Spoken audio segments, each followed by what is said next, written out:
Bismillahirrahmanirrahim. Innal hamdalillah nahmaduhu wa nasta'inuhu wa nastaghfiruh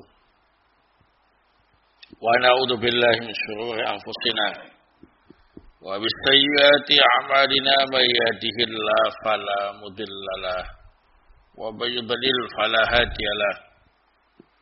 Asyhadu an la ilaha illallah wahdahu la syarikalah wa asyhadu anna Muhammadan abduhu wa rasuluh sallallahu alaihi wa ala alihi wa sahbihi wa sallama taslima mazid amma ba'd.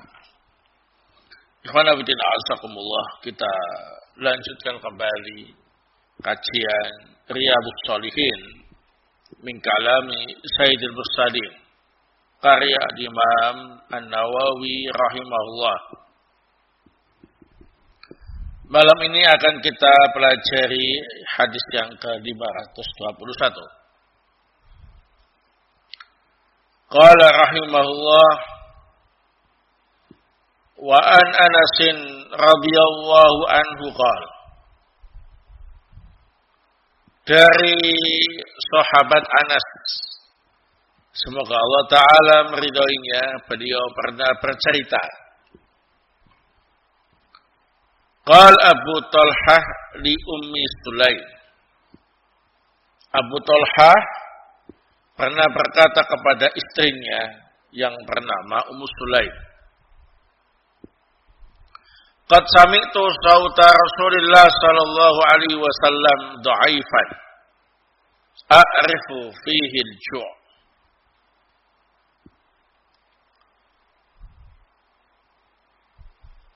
Sungguh aku mendengar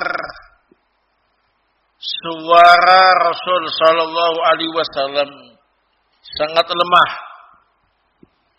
Aku mengetahui beliau sangat lapar. Fahal indaki min syai'? Apakah engkau memiliki sesuatu yang bisa dimakan? Faqalat na'am. Ummu Sulaim menjawab, ya ada. Fa'akhrajat aqrasan min sa'ir. Ummu Sulaim kemudian mengeluarkan satu kantong gandum kualitas yang jelek, ya sa'ir. Kalau kualitas baik namanya bur. Summa akhadat himaran laha. Kemudian Ummu Sulaim mengambil kerudung miliknya. Falaffatil khubza bi ba'dihi.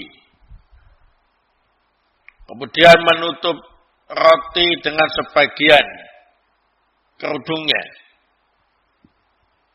Thumma dastathu tahta thawbi wa raddatni bi ba'dihi. Kemudian roti itu disimpan di bawah bajuku. Kemudian roti itu sebagian diberikan kepadaku. Summa arsalatni ila Rasulillah sallallahu alaihi wasallam. Kemudian Ummu Sulaim menyuruh aku menemui Rasul sallallahu alaihi wasallam. Fadhahabtu bihi. Aku pun pergi menemui beliau dengan membawa roti tersebut. Fawajadtu Rasulullah sallallahu alaihi wasallam jalisan fil masjid. Maka aku mendapati Rasul sallallahu alaihi wasallam sedang duduk di masjid. Wa ma'ahun nas, bersama beliau banyak sahabat. Faqumtu alaihim, aku pun berdiri menemui mereka. Faqala li Rasulullah sallallahu alaihi wasallam, maka Rasul sallallahu alaihi wasallam berkata kepadaku,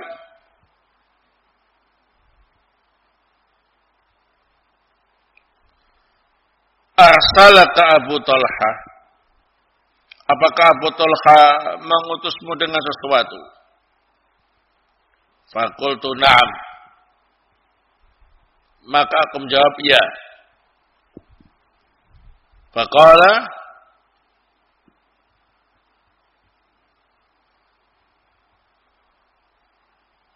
ali ta'amin, apakah urusan makanan? Kata beliau, fakultu na'am, aku pun menjawab iya. Faqala Rasulullah sallallahu alaihi wasallam, maka Rasul sallallahu alaihi wasallam bersabda, "Qumu, berdirilah kalian semua." Fantolaku, dan pergilah kalian menemui Abu Talha. Wantolaktu baina aidihim, aku, yakni Anas bin Malik, pergi di depan mereka. Hatta jitu Abu Talha, sampai aku datang menemui Abu Talha. Fa akhbartuhu, lalu aku menghabarkan kepada Abu Talha, yakni Rasul mengajak semua sahabat yang ada di masjid untuk datang ke rumah. Faqala Abu Talha, maka Abu Talha berkata, ya Umma Sulaim, wahai Ummu Sulaim, qad jaa Rasulullah sallallahu alaihi wasallam bin nas, wa laysa indana ma nut'imuhum. Wahai Ummu Sulaim, Rasul sallallahu alaihi wasallam telah datang dengan membawa semua orang yang ada di masjid dalam keadaan kita tidak memiliki makanan yang bisa disuguhkan kepada mereka. Faqalat, maka Ummu Sulaim berkata, Allah wa Rasuluhu a'lam, Allah dan Rasulnya lebih tahu. Fantalaqa Abu Talha hatta laqiya Rasulullah sallallahu alaihi wasallam, maka Abu Talha pun pergi sampai berjumpa Rasul sallallahu alaihi wasallam. Fa aqbala Rasulullah sallallahu alaihi wasallam ma'ahu hatta dakhala, maka Rasul sallallahu alaihi wasallam menyambut Abu Talha, kemudian mereka berdua sama-sama masuk ke dalam rumah. Faqala Rasulullah sallallahu alaihi wasallam, halummi ma indaki ya Umma Sulaim. Rasulullah kemudian bersabda, bawa ke sini makanan yang kamu punyai wahai Ummu Sulaim. Fa'atat bidzalikal khubzi, maka Ummu Sulaim mendatangkan roti yang dibuatnya tadi, roti dari gandum. Fa'amara bihi Rasulullah sallallahu alaihi wasallam, maka Rasul sallallahu alaihi wasallam memerintahkan fafutta wa asarat alaihi Sulaim.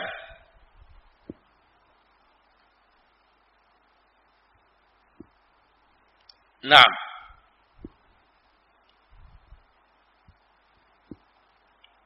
Wa asarat alaihi Sulaim ukkatan fa'adamathu. Thumma qala fihi Rasulullah sallallahu alaihi wasallam ma sya'allah yaqul. Maka Ummu Sulaim mulai memeras sesuatu, ya, yaitu mengadoni roti tadi. Kemudian Rasulullah bersabda mengucapkan sesuatu pada makanan tadi dengan apa yang Allah kehendaki untuk diucapkan oleh beliau. Tsumma qala i'dan li ashraf. Setelah makanannya siap, Rasulullah bersabda, izinkan masuk 10 orang. Fa'adina lahum. Kemudian masuklah 10 orang setelah mereka dapat izin. Fa'aqalu hatta sabi'u. Mereka pun makan sampai kenyang. Tsumma kharaju. Kemudian 10 orang tadi keluar. Tsumma qala. Kemudian beliau bersabda, "I'dal di asraf." Izinkan 10 orang lagi masuk. Fa'adina lahum. Maka 10 orang yang lain masuk dengan mendapat izin. Fa'akalu hatta sabi'u. Mereka semuanya makan sampai kenyang. Tsumma kharaju. Kemudian keluar. Dan berapa? Ada 20 ya. Tsumma qala. Beliau bersabda lagi, "I'dan di asraf." Izinkan 10 orang lagi masuk. Fa'adina lahum hatta akalal qaum kulluhum wastabi'u. Mereka diizinkan masuk sampai semua orang yang ikut bersama Nabi makan semua, kenyang semua. Wal qaumu sab'una rajulan aw samanun. Saat itu jumlah orang yang ikut antara 70 laki-laki sampai 80 laki-laki. Muttafaqun alaih. Hadis ini disepakati oleh Imam Bukhari wa Muslim. Wa fi riwayatin, dalam riwayat yang lain disebutkan, famazal yadkhulu asyara wa yakhruju asyara hatta lam yabqa minhum ahad illa dakhala.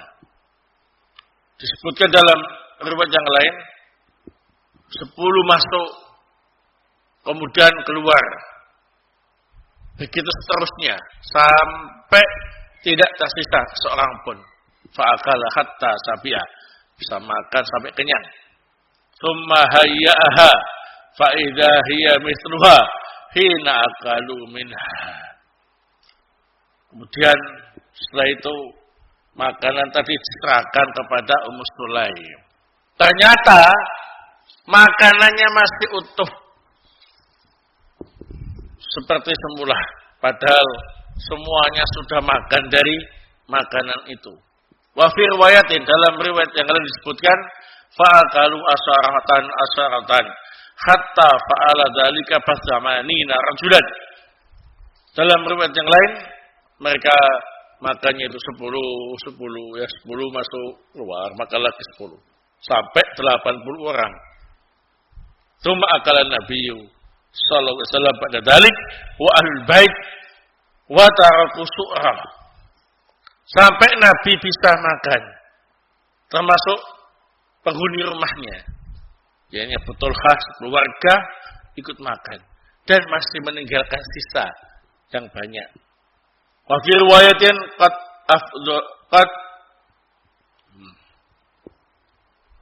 Nah,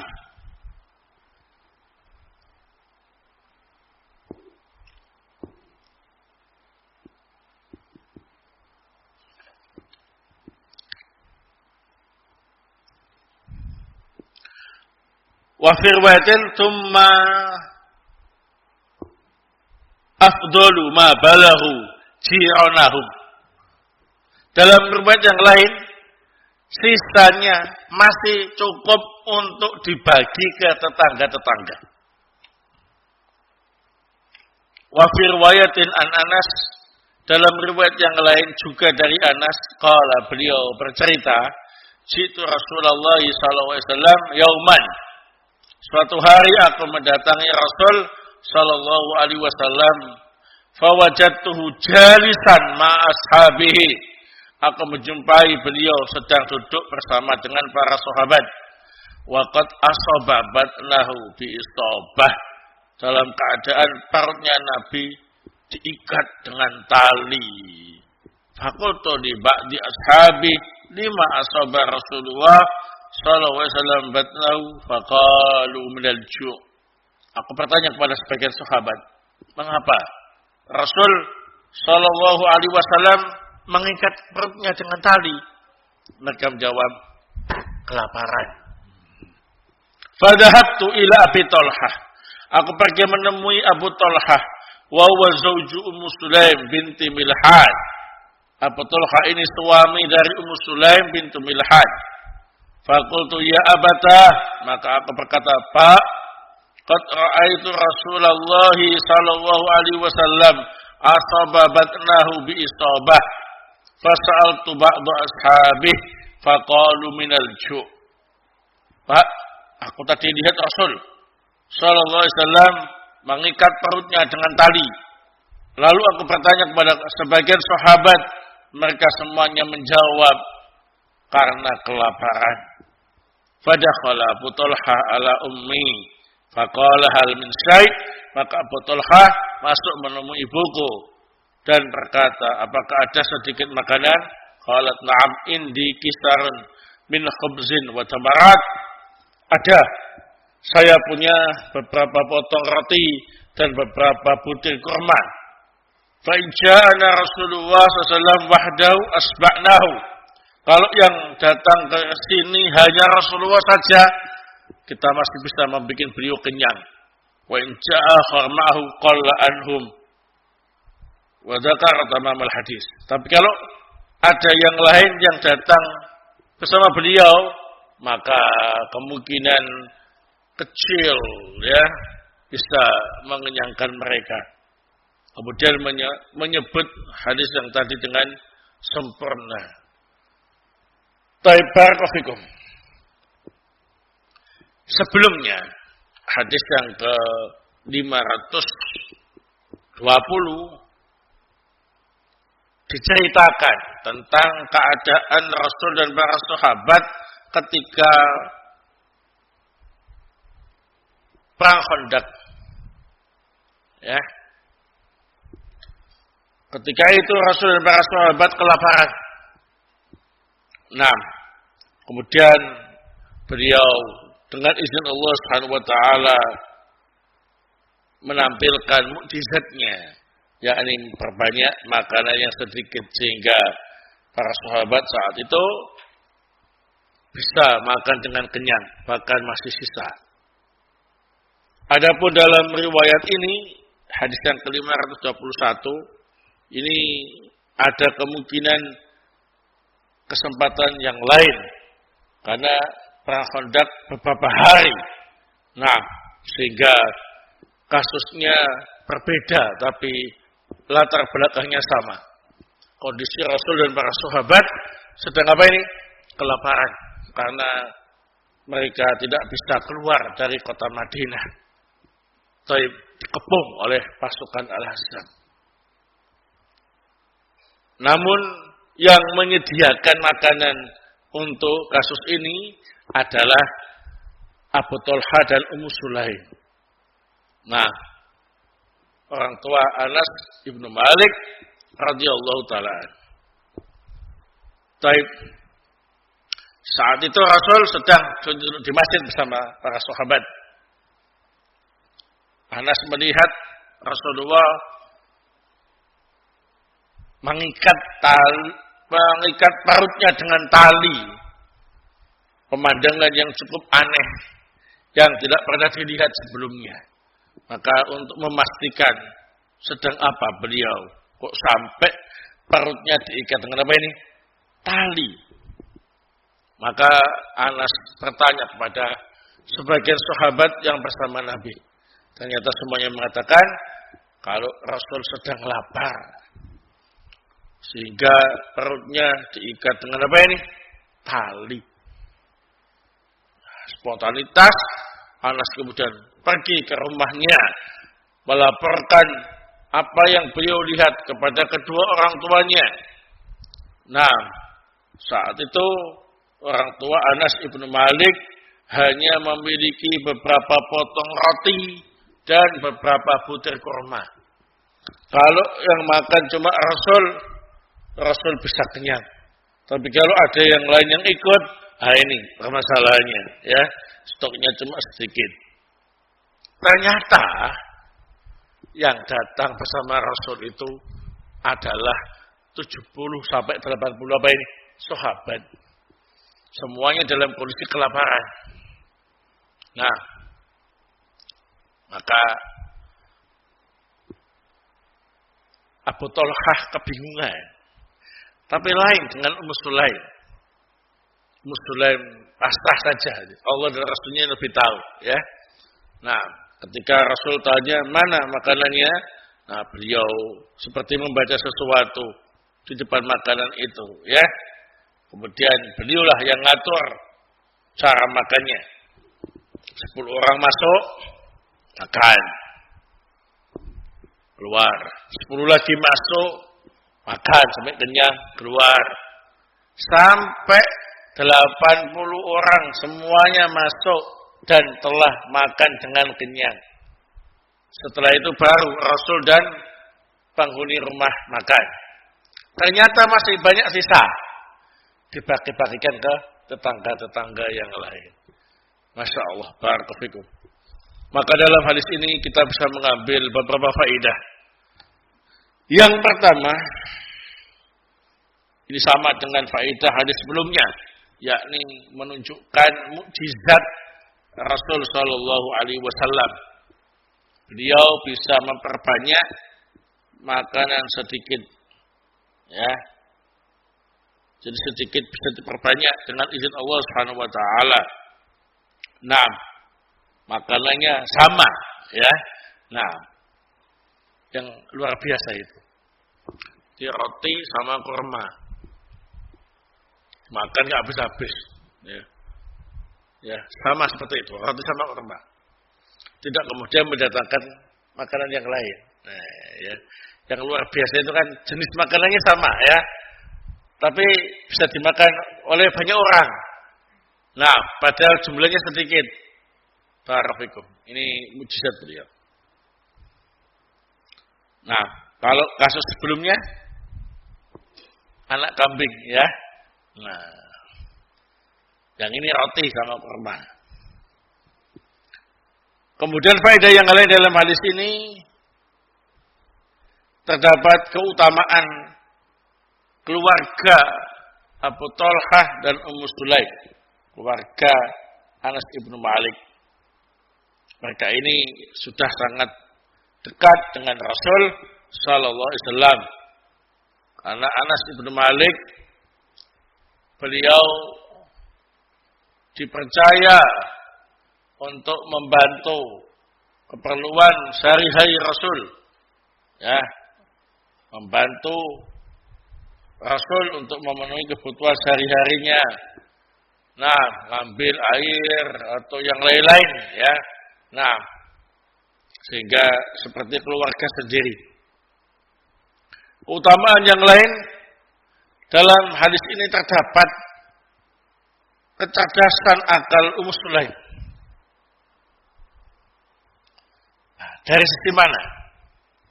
Jadi ketika Rasul ternyata bawa semua sahabat yang ada di masjid, yang jumlahnya puluhan tadi itu, Abu Talha panik, ya kan? Tapi tidak pada Ummu Sulaim. Ummu Sulaim mengatakan, Allahu wa Rasuluhu a'lam. Allah dan Rasulnya yang lebih tahu apa yang terjadi nanti. Berarti Ummu Sulaim yakin Rasul kalau membawa sebanyak itu dan Rasul tahu makanya cuma sedikit, beliau tidak mungkin, ya kan? Kalau tidak akan menunjukkan sesuatu yang luar biasa. Kalau Muslim yakin Rasul itu nabi dan Rasul punya mukjizat, ya kan? Nah, kalau Rasul yang ngajak, tenang saja, serahkan pada beliau. Bagaimana nanti yang terjadi? Ternyata benar apa yang dipahami oleh Muslim. Rasul kemudian dengan izin Allah bisa memperbanyak makanan yang sedikit. Kemudian dalam hadis ini juga terdapat faedah. Para sahabat ketika menghadapi kelaparan, mereka sabar. Tidak mengeluh. Sebagaimana ajaran Rasul sallallahu alaihi wasallam. Cukup diikat perutnya supaya rasa laparnya berkurang, ya. Atau teorinya Abu Hurairah, ya, diganjel pakai apa ini? Batu, biar supaya rasa laparnya berkurang. Mereka tidak rengek-rengek, mereka tidak memelas-melas, ya. Mereka menjaga kehormatan dirinya, sabar dalam kelaparan tadi itu. Insyaallah. Kemudian dalam hadis ini juga terdapat faidah.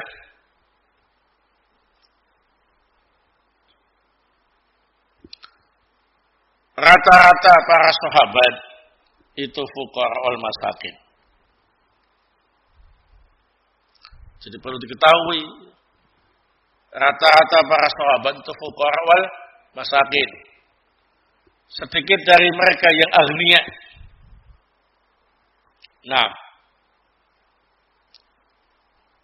jadi kita harus paham, ya, manusia terbaik setelah nabinya ialah generasi di zamannya, generasi para sahabat radhiyallahu taala ajmain yang secara ekonomi rata-rata fuqara wal masakin.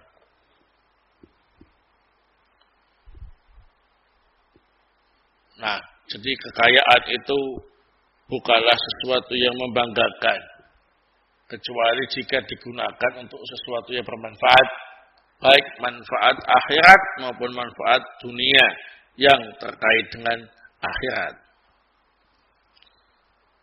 Kemudian dalam hadis ini juga terdapat faedah.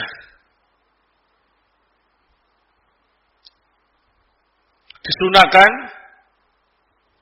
bagi tuan rumah yang menjamu tamu untuk mendahulukan pelayanan terhadap tamu-tamunya sampai semuanya dapat jatah. Baru setelah itu tuan rumah yang makan. Ya. Jangan tuan rumahnya asik makan dulu. Wabus. Ternyata masih ada yang belum dapat jatah. Nah ini jangan, ya. Kalau sudah ngundang orang, utamakan yang lain. Makan. Terus kalau sudah semuanya, baru yang sisa apa dimakan. Tapi kalau tuan rumahnya makan duluan, sepuasnya terus jalan, ya, nggak peduli undangan itu sudah dapat semua apa enggak. Nah ini khawatirnya ada yang nggak dapat jatah. Jadi undang, ternyata makanannya dihabisin sendiri sama tuan rumahnya. Jadi yang sunnah dipastikan undangan-undangan itu dapat apa ini? Jatahnya. Kalau masih ada sisa baru makan. Kalau enggak ada sisa enggak masalah. Cari yang lain, ya. Nah, karena tujuan kita mengundang mereka ialah untuk menikmati hidangan yang kita suguhkan, ya. Nah.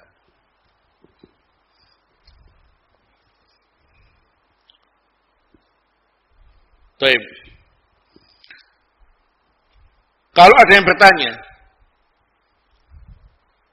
apakah zuhud itu berarti kita harus tidak makan? Berarti kita harus kelaparan? Atau bagaimana? Jawab, tidak. Zuhud itu sekali lagi tidak kemudian kita harus lapar. Tidak harus meninggalkan makanan. Tidak. Zuhud itu meninggalkan sesuatu yang tidak bermanfaat untuk akhirat kita.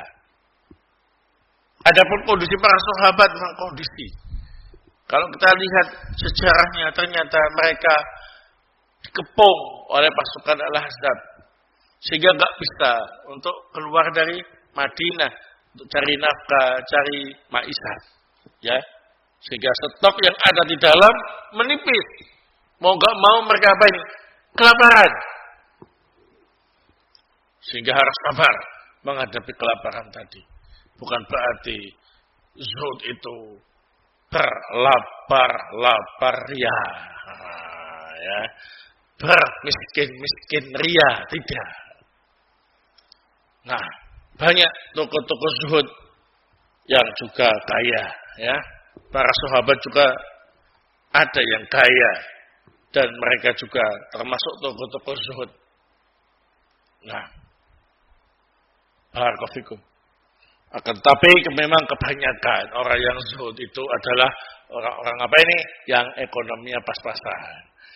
Karena orang-orang kaya biasanya mereka nggak bisa ngerem apa yang mereka punya, ya.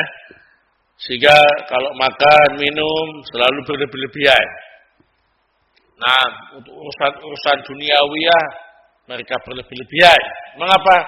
Karena punya uang untuk memenuhi semua keinginan. Nah itu. Sehingga untuk mereka yang sekarang sedang mendapat nikmat dari Allah Subhanahu wa taala, hendaknya ingat firman Allah Subhanahu wa taala, wa kulu washrabu wa la tusrifu. Innahu la yuhibbul musrifin. Silakan menikmati makanan Anda. Silakan menikmati minuman kesukaan Anda, tapi jangan berlebih-lebihan. Sesungguhnya Allah tidak mencintai orang-orang yang apa ini? Berlebih-lebihan. Barakallahu. Kemudian dalam hadis ini juga terdapat faidah yang bisa kita ambil faidah, termasuk makanan yang bagus, yang bernilai gizi tinggi, itu roti kurma, roti gandum dengan kurma. Baik. Jadi kurmanya bisa dipakai untuk selai, ya, selai kurma. Nah, ganti dari selai-selai yang lain.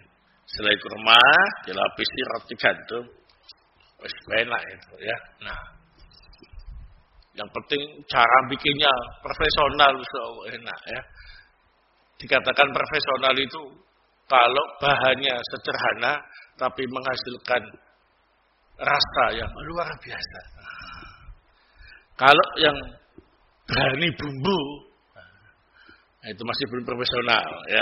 Nah, bahannya banyak, baru enak, ya. Nah, kenapa? Karena nggak tahu ukuran yang pas, kurang pengalaman. Jadi sederhana bukan berarti tidak luar biasa enaknya. Baik, barakallahu. Ini cocok, ya. Bagaimana kemarin anak kambing, ya, sama apa ini? Gandum. Nah, itu juga bagus. Roti gandum dengan kurma juga bagus. Masuk makanan-makanan yang bergizi. Barakallahu. Kemudian dalam hadis ini terdapat faedah yang lain, yakni menjaga kebersamaan dengan sesama. Kalau kita sedang berada di tengah-tengah jamaah semacam ini, harus menjaga kebersamaan, ya. Nah, jangan sampai kita kenyang sendiri, yang lainnya apa ini kelaparan. Nah, diajak jaga kebersamaan, ya. Nah, semuanya lapar, kita sendiri kenyang-kenyang di depan mereka. Nah, itu bukan ajaran Rasul. Hanya Rasulullah ngajak semua sahabat sak masjid 80 orang tadi itu. Ayo, ikut semua yuk. Itu ada undangan akan di rumahnya Abu Talha dan Sulaim. Itu, ya. Tentunya Rasulullah sudah mempertimbangkan, ya. Nah, bagaimana cara mengenyangkan mereka semua. Kemudian dalam hadis ini juga terdapat faedah, hendaknya kita memuliakan tamu, ya, dengan cara mempersilahkan mereka dan menyambut kedatangan mereka. Ini contohlah Rasul Sallallahu Alaihi Wasallam. Beliau yang mengatur cara makannya, mempersilahkan, ayo 10 masuk, ya. Nah, melayani. Tidak cuek dengan kondisi para sahabat. Kalau cuek itu diajak semua, terus ditinggal di luar, maka sedih. Ini enggak, semuanya diperhatikan. Faedah yang lain yang bisa kita ambil, barakallahu, ialah hendaknya kita sering-sering berbagi dengan tetangga-tetangga. Sebagaimana dalam hadis ini disebutkan, masih ada sisa. Setelah dimakan 80 orang sahabat, dimakan oleh Rasul, dimakan oleh keluarganya Abu Talha dan Ummu Sulaim. masih banyak sisa. Dibagikan ke tetangga-tetangga. Nah, tetangga itu kalau sering dikasih makanan, nah, itu hatinya akan lunak dan akan bilang yang ngasih orang baik. Saya itu nggak sempat baca status orang ya. Ini orang awam. Ada status ya. Nah, saya punya nomornya orang awam ini. Dia bagian paket pengiriman begitu ya. Biasa kan. Sekarang status-status itu kan banyak yang juga berdasarkan pengalaman-pengalaman mereka ya. Anjing dikasih makan sekali saja tidak akan pernah lupa dengan orang yang ngasih makan sama dia. Gitu. Apalagi manusia. Nah, gitu ya. Anjing saja dikasih makan oleh orang, dia tidak akan melupakan kebaikan orang itu. Anjing yang normal ya, yang cerdas gitu. Lagi pernah ngasih makan saya gitu, nggak akan digigit. Ya, nah, ya, kalau manusia yang normal, nah, kalau dikasih mesti dia akan apa ini? Tidak akan pernah melupakan. Terima kasih. Ya, kalau nggak terima kasih nggak normal Pak dia. Ya, nah, masih lebih baik anjing. Nah itu katanya kayak gitu. Ya sah-sah saja kesimpulannya ya. Nah gitu. Tapi yang dia maukan bukan bagaimana ngasih, tapi bagaimana dia ingat pemberian gitu. Anjing aja dikasih sekali makan, nggak akan pernah melupakan orang yang memberinya makan. Kamu berkali-kali tak kasih, tapi nggak pernah. Terima kasih ya. Nah gitu, nggak pernah mengingat kebaikanku begitu maksudnya. Nah malah seolah-olah aku dikatakan nggak pernah baik sama dia. Wallahu ta'ala bishawab. Nah, insyaallah kita lanjutkan pembahasan berikutnya pada pertemuan yang akan datang ya. Bab yang baru, bab yang ke-57 tentang qanaah. Al-afaf, al-iktisad fil ma'isyah, wal infaq, wa dam su'al min ghairi darurah. Semoga Allah Subhanahu wa taala senantiasa memberikan kita rasa syukur atas nikmat yang diberikan dan juga sabar dalam menghadapi musibah dan cobaan. Amin ya rabbal alamin. Subhanakallahumma bihamdik asyhadu an la ilaha illa anta astaghfiruka wa atubu ilaik.